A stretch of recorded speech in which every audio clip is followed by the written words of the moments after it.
Termasuk salah satu pertanyaan yang kerap muncul adalah mengapa toko kita atau warung kita sering dibilang tutup, padahal tiap hari kita selalu buka.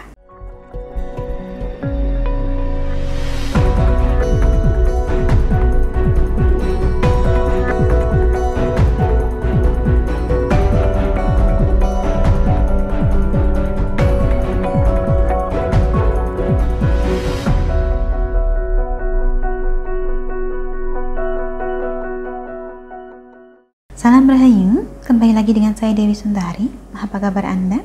Saya doakan semoga selalu sehat dan senantiasa diberikan kemudahan serta kelancaran dimanapun Anda berada. Sehari-harinya, sering saya menerima pertanyaan seputar bisnis atau usaha. Termasuk salah satu pertanyaan yang kerap muncul adalah mengapa toko kita atau warung kita sering dibilang tutup, padahal tiap hari kita selalu buka. Itulah yang kali ini akan kita bahas.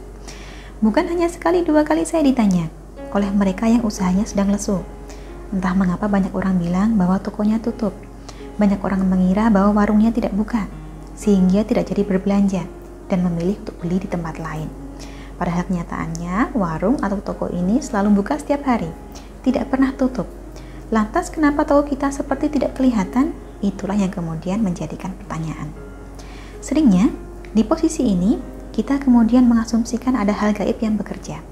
Ada guna-guna yang dilancarkan untuk menutup usaha kita, sehingga orang yang lewat tidak jadi berbelanja. Memang, salah satu ciri usaha di guna-guna adalah nampak tutup di mata orang.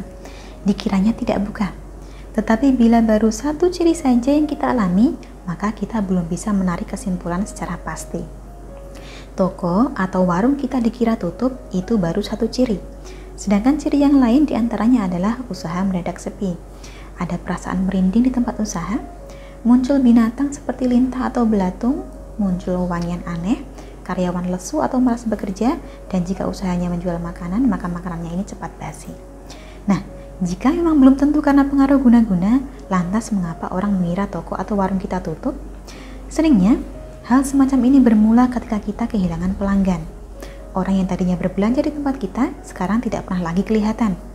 Kemudian suatu saat tanpa sengaja kita bertemu dengan orang tersebut. Kita pun bertanya basa-basi, mengapa sekarang tidak pernah mampir lagi? Orang ini merasa tidak enak karena dia sudah pindah berlangganan ke tempat lain, tetapi sungkan untuk mengakuinya secara jujur.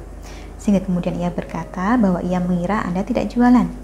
Biasanya yang menggunakan alasan semacam ini tidak hanya 1-2 orang.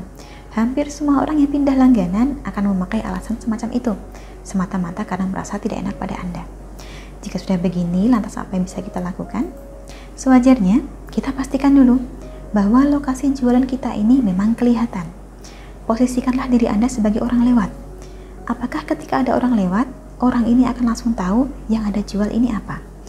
Atau jangan-jangan ada banner yang sudah tidak jelas tulisannya, ada layanan yang tidak terbaca, atau malah terlihat gelap sama sekali, sangat kurang penerangannya. Hal-hal inilah yang perlu kita perbaiki dulu. Jika semua hal ini sudah diperbaiki dan masih belum ada perubahan, maka ada baiknya Anda menggunakan sarana spiritual khusus yang berfungsi untuk memperlancar usaha.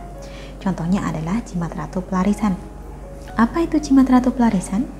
Jimat ratu pelarisan adalah sarana spiritual berupa jimat dari bahan kulit yang dirajah dan diritualkan secara khusus untuk membantu mendatangkan pembeli secara alami, membuat orang lebih tertarik pada penawaran Anda, sekaligus memagari usaha dari niat buruk orang yang mungkin kurang suka. Mengapa kita perlu menggunakan jimat ratu pelarisan? Karena seringnya usaha lahir saja tidak cukup, kerja keras saja tidak cukup. Kita tetap butuh dukungan yang sifatnya spiritual untuk memaksimalkan upaya kita. Jimat ratu pelarisan ini nantinya akan diritualkan dulu sesuai nama dan tanggal lahir Anda bila ada. Sekiranya tanggal lahir tidak ada atau tidak valid, maka bisa diganti dengan nama ibu kandung. Untuk itu, bagi Anda yang tertarik untuk menggunakan jimat ratu pelarisan, silakan menghubungi nomor yang tertera di layar, perkenalkan diri Anda, dan sampaikan keinginan Anda untuk mendapatkan sarana pelaris usaha. Selanjutnya akan kami bantu sebaik mungkin. Harapannya tentu saja, semoga usaha kita senantiasa dilancarkan, sekaligus dilindungi dari niat buruk dan persaingan yang tidak sehat. Nah, demikianlah kurang lebihnya yang dapat saya sampaikan seputar mengapa toko atau warung kita sering dikira tutup. Semoga dapat memberikan sedikit pencerahan. Terima kasih banyak untuk Anda yang telah menyaksikan. Sampai jumpa di kesempatan selanjutnya dan salam Rahayu.